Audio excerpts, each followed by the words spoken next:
Welcome to future vision study centre. இன்னைக்கான கிளாஸ்ல நம்ம டெட் பேப்பர் 1 நியமன தேர்வுக்கான கிளாஸ் தான் பார்க்க போறோம். அதுல மேக்ஸ்ல ஒரு டாபிக் இன்னைக்கு கிளாஸ்ல பார்க்கலாம்.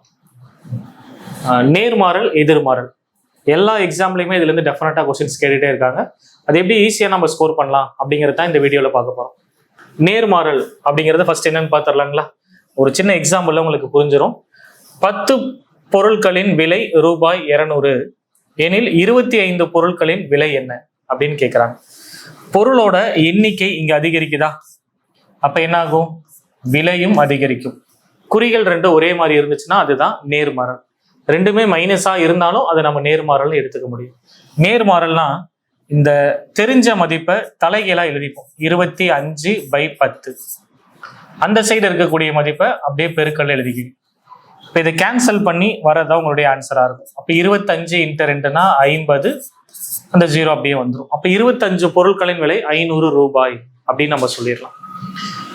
இந்த நேர்மாறல்ல பொருளோட எண்ணிக்கை விலையை மட்டும் பத்தி தான் பேசுவாங்களா, வேற எதுவுமே இருக்காதா அப்படின்னு பார்த்தீங்கன்னா இதை பேஸ் பண்ணியுமே நமக்கு வந்து கொஸ்டின் கேட்பாங்க. அதாவது நேரம், தொலைவு. 1 மணி நேரத்துல 50 கிலோமீட்டர் பயணம் பண்றீங்க, 3 மணி நேரத்துல அதிகமான தொலைவு பயணம் பண்ணுவோம். அதை பேஸ் பண்ணி கொஸ்டின் கேட்கலாம். வேற என்ன கேட்கலாம் அப்படின்னா காலம், வட்டி. 1 வருஷத்துக்கு 10,000 வட்டி கிடைக்குது, அப்ப 3 வருஷத்துக்கு அதிகமான வட்டி கிடைக்குமா?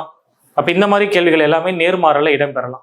இப்போ மேல ரெட் கலர் பாக்ஸ்ல என்ன சார் அப்படி கொடுத்துருக்கோம் அப்படின்னா நேர்மாறலை குறிக்கக்கூடிய அமைப்பே இதுதான். K = X/Y அப்படிங்கிற அமைப்புல இருந்தாதான் அது வந்து நேர்மாறல். இது எதுக்காக சொல்றோம் அப்படின்னா பொறுத்துகளை இது நமக்கு இந்த மாதிரி கேள்விகள் கேட்பாங்க. நேர்மாறல், எதிர்மாறல், கலப்பு மாறல் அந்த மாதிரி அமைப்புல கொடுத்துட்டு பொறுத்துக அப்படின்ற மாதிரி கொடுத்துருவாங்க. அப்ப நேர்மாறல்னா X/Y அப்படிங்கிற அமைப்புல இருக்கணும். சரிங்களா? எதிர்மாறல் அப்படிங்கிறது என்னன்னு பாத்திரலாமா?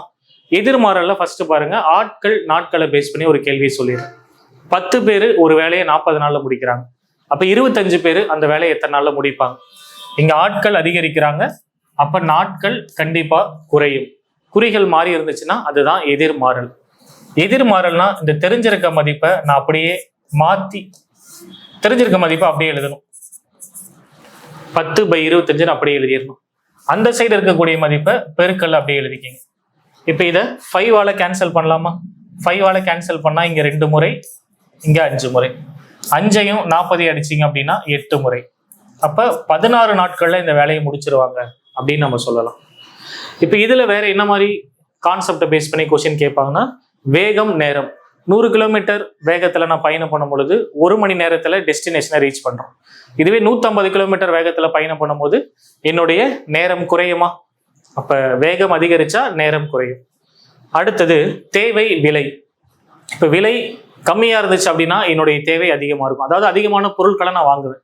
விலை அதிகமா இருந்தது அப்படின்னா நான் குறைவான பொருட்கள் தான் வாங்குவேன். அப்ப இது ஒண்ணுக்கு ஒண்ணு ஆப்போசிட் சைன்ல மென்ஷன் ஆயிருந்துச்சுன்னா எதிர்மாறல் அப்படின்னு சொல்லுவோம். கிளியரா?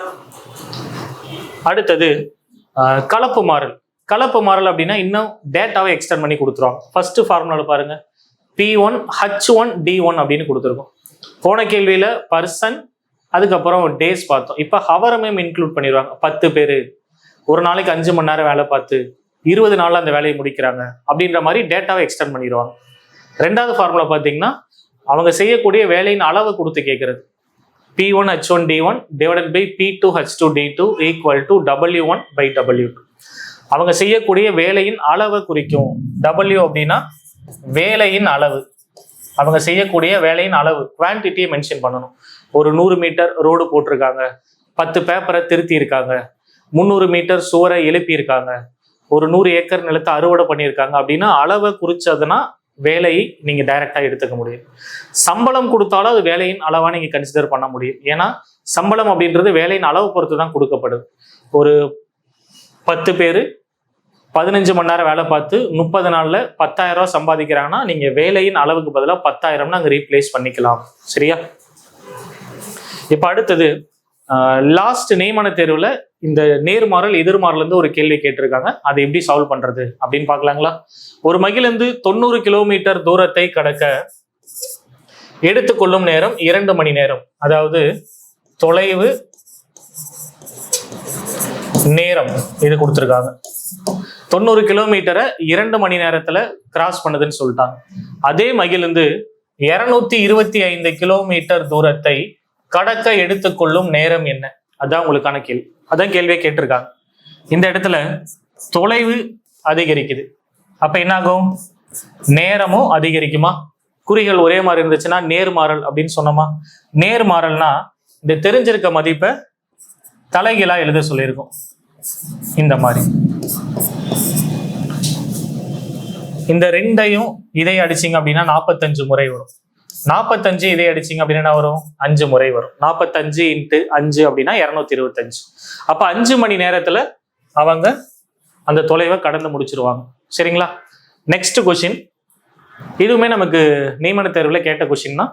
இது நீங்க சால்வ் பண்ணி ஆன்சர் பண்ணுங்க. என்ன கொஸ்டின் கேட்டிருக்காங்கன்னா, 10 விவசாயிகள் சேர்ந்து ஒரு வயலை 21 நாட்களில் உழுகிறார்கள் எனில் 14 விவசாயிகள் சேர்ந்து உழும்போது எத்தனை நாட்கள் குறைக்கப்படும் அப்படின்ற மாதிரி கொஸ்டின் கேட்டிருக்காங்க. இது என்ன மாறல்ல வரும் அப்படிங்கிறத கண்டுபிடிச்சிட்டு அதை சால்வ் பண்ணி ஆன்சரை கமெண்ட்ல சொல்லுங்க. நெக்ஸ்ட் வீடியோல மீட் பண்ணுவோம். தேங்க்யூ.